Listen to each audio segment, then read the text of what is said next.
want to do a little bit of background on this stupid fucking director first before we go into the allegations here, but just so everybody knows, always be aware of the male feminist, because they're the real creeps in this one, okay? They might be the ones who bark the loudest, okay? They're the ones who are always complaining about my toxic masculinity, but eventually, when the rubber hits the road, they're the real threats that are out there, because you seen here early. This was at the end of last year, right? This was just before his big fucking flop disaster, which I still haven't seen. And I'm a fan of the James Bond. You can see the poster right there. It's not my favorite Bond film by any means. It was just the only poster I could get for that frame. I already bought the frame and I thought I could get some movie posters. But whatever, regardless, I'm a fan, okay? And I'm a big fan of Sean Connery, because that dude knew what the fuck was up. And it was a very sad day last year when he passed. And this was, of course, after Sean Connery's passing. Sure, Sir Sean Connery's passing. Then he had the director, literally the director of what could quite possibly be, for at least a significant stretch of time, the director of the final James Bond film, called Sean Connery's Bond basically a rapist. So virtue signaling. Oh, that old James Bond, in the 60s, he was basically a misogynist and a sexist. And oh my God, I'll even take it a step further. That guy was a rapist. Sure he was. What's his justification for this? Currently, James Bond director Cary Fukunaga has claimed that in an interview that the iconic 007 played by Sean Connery was basically a rapist. The NYU grad, of course, that should be okay. Cool. If you guys are keeping along with the score at home, a male feminist, ding, and graduated from NYU, ding. Works in Hollywood too, ding. Noted the questionable sex scenes in the classic 60s movie or the 60s movies. Yeah, no, exactly. And told the Hollywood Reporter how he would help update the famous British spy for the Me Too era. Oh, why? You know why James Bond has been going on for, well, the books predate the movies, obviously. Ian Fleming's been writing for a lot longer than just the films have been going on. But why the film series was so successful? Because James Bond was the perfect encapsulation of the man every man wanted to be, and every woman wanted to fuck, okay? He was also one of the highest profile, if not the highest profile figures, and the perfect encapsulation of just top tier masculinity, okay? Don't need to put any other disclaimers on top of that. And he was a guy, and the only one that I can really think of who was out there fucking, not to have sex, but for every other reason, okay? Let me explain a little bit, okay? Because it was always a high level of prestige to be a Bond girl in films, okay? Like you had the one, well, Ursula Andress, obviously, everybody remembers that one, her coming off the beach. It's still, like, even though it's 60-some years ago, even still at this point, it's still a fucking hot scene. And then even later than that, you had Famke Janssen, Halle Berry, Ava Green's remarkable rack in Casino Royale. Those are just ones that immediately come off the top of my head, but that was an important casting, and it was just as coveted of a role as being Bond himself. It was just more interchangeable. But their positions in the film, their roles in the film, they were always associated with the bad guys, right? They were always the spy. They were going to try to be the ones to seduce Bond, right? He was going to be the pushover, right? He was going to be the one who was going to get seduced by the feminine wiles who were out there, but he knew his worth. He knew how to exploit the situation. And hey, guess what? He turned the woman, he got the information, and then at the end of the day, he sailed off into the sunset with the broad in tow. Because James Bond is the ultimate fucking G. But that's not what Fukunaga, that's not what girl's name is on about, okay? He's all about the feminine imperative, and I believe all women, and I'm an #ally. Is it Thunderball or Goldfinger where, like, basically Sean Connery's character rapes a woman? Oh, sorry, what? Those are some serious accusations that you're making there, and I understand that it's a film, right? But this is a beloved character, okay? And two of the high-profile films, and you can't even get things straight, okay? You're just making blanket statements with very heavy accusations. What a fucking tard. And you thought that this would reflect good on your movie that everybody thought was on shaky grounds to begin with. She was like, no, and he's like, yes. That wouldn't fly today, he told the Trade magazine.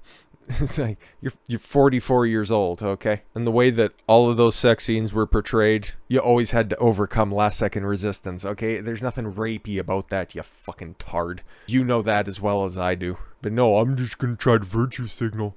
Fukunaga, who recently moved back to Manhattan, appeared to be referencing 1965's Thunderball. Cool, got it real close there. In which Connery's Bond forcibly kisses a nurse who has spurned his advances, the Guardian noted. Oh, great, another fucking beacon of honesty and truth. In a later scene, Bond said he would only keep quiet about the information that would cost her job at a price. Yeah, exactly. You don't have to fuck me, but then at the same time, I don't have to keep your secrets to myself. You don't mean, oh no, the nurse played by Molly Peters replied with Sean Connery's Bond saying, oh yes, as he pushes her into a sauna and takes her clothes. Oh, and takes off her clothes. Oh my god, the horror. Barbara Broccoli. Really? Who has been producing Bond films since 1955, praised Fukunaga for bringing Bond up to date in the upcoming No Time to Die. Yeah, no, I haven't watched it yet because I don't hate myself that much, but I've heard from people who have seen it and are big fans of the franchise. Like I said, you guys can see the poster. I'm a fan, but by no means am I like somebody who idolizes the property or anything like that. But big fans and people who were like looking forward to this atrocity said that like the first half was pretty good, but just, at the end when they eventually kill off Bond, sorry, spoilers for the shit movie, that was just kind of a slap in the face of the 60-year film franchise. So yeah, no, congratulations. You hopped on the bandwagon at the time when, Pierce Brosnan was fucking nosediving the franchise. And that's what happens when you put women in charge of the most masculine franchise on the planet. Anyways, in which Daniel Craig's last time playing the suave spy, yeah, he really should have taken off at Skyfall. Because everything after that, I haven't seen Spectre or anything like that. And he was fighting it for a very long time. And I don't know, he's a good Bond and all that stuff, but Jesus Christ, dude, you didn't want to play them about, rather, you didn't want the role somewhere in on or around Quantum of Solace, which I still can't remember. I think people are coming around with some kicking and screaming to accepting that stuff is no longer acceptable, thank goodness. Oh yes, exactly, he said of previous sexism and questionable sex scenes in older movies. Of course, nobody would want to have this, obviously coerced situation. She looks like she's in a tremendous amount of pain, and he just looks like, yep, no, he's enjoying forcing his masculine wiles upon her. Clearly, it's just a very uncomfortable situation. And like not the producer, the director says, thank goodness people are coming around to the stuff that is no longer successful. Heaven forbid you'd have something similar to that come up in Accusations. Hell, it might even be worse. And again, go back there and reset the clock where it says days gone by since a last committed act of sexual treachery by a male feminist. James Bond director Cary, whatever, girl's name Fukunaga, asked two twin sisters for a hot tub threesome at the Pennsylvania house as he is accused of sexual harassment and grooming by 3 actresses. Now I know, on the face of it, these are just baseless accusations and all that stuff. But, you know what? Hey, you live by the sword, you die by the sword, so go fuck yourself. James Bond movie director Cary Fukunaga has been accused of sexual harassment and grooming by 3 young actresses. How young are they?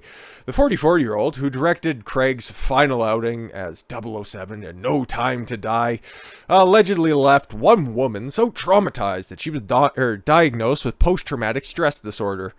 Huh. These gotta be pretty bad accusations, but I thought we were just finally moving on from all that stuff, and that no means no, and yes means yes, and you needed consent for everything. Those were old archaic standards, and yeah, now finally people are being brought to a modern age where you just leave a bitch with PTSD.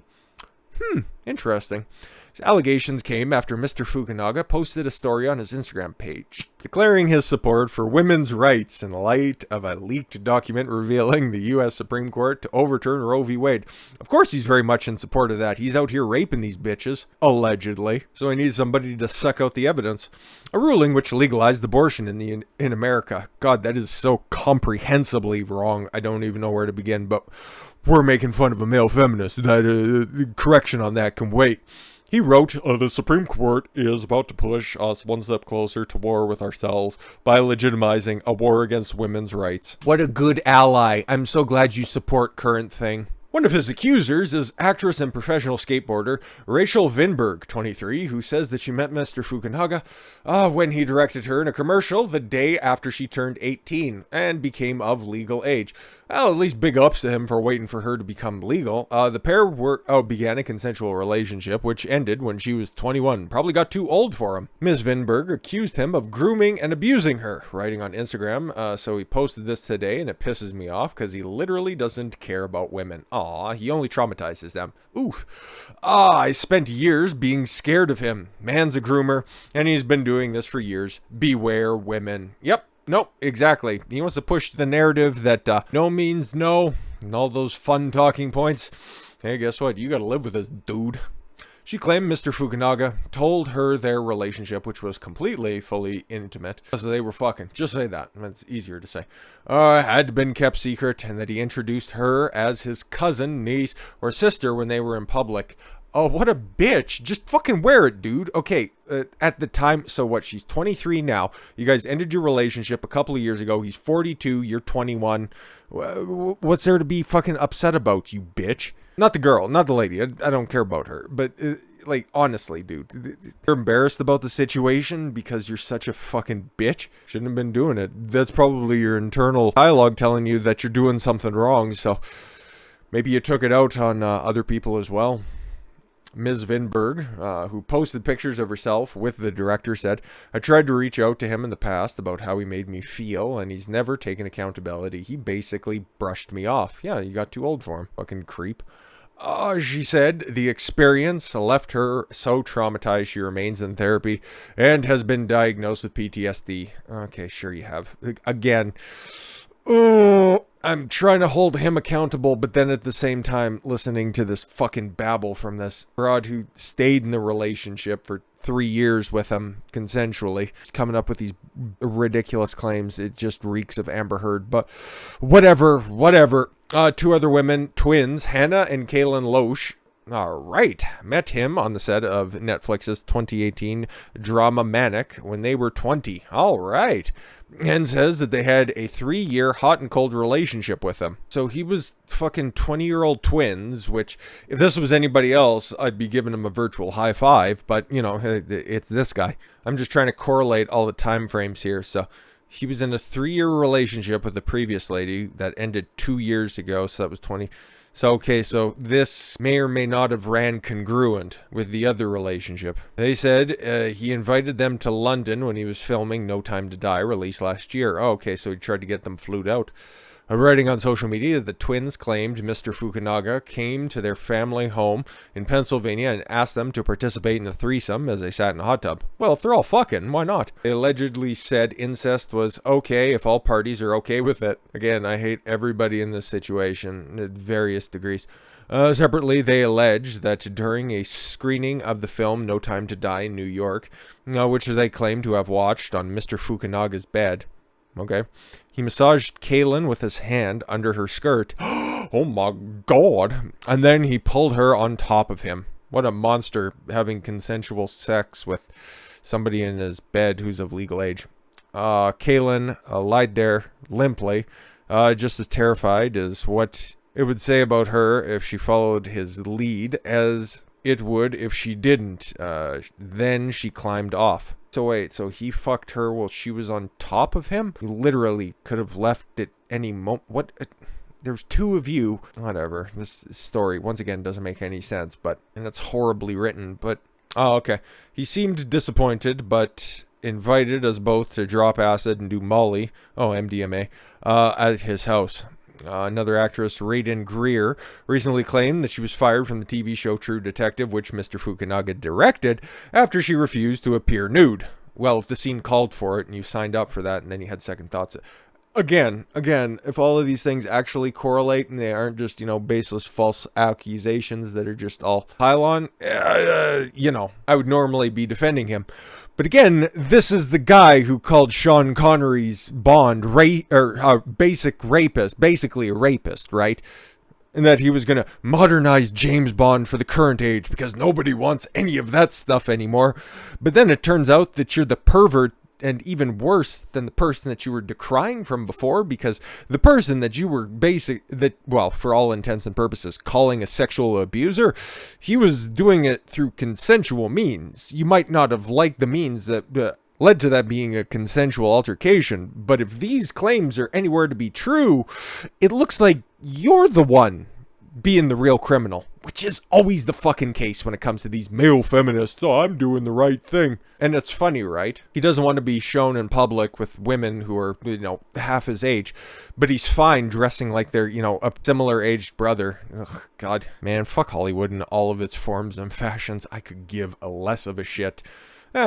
It's tough, right? Like, these claims just seem totally fucking baseless and all that jazz, but then at the same time, couldn't happen to a nicer person, so I hope the worst for him. With all that said, thank you all very much for the gift of your time. I've been Don Consuelo. I want you to follow your gut and get after it. Take care, everyone.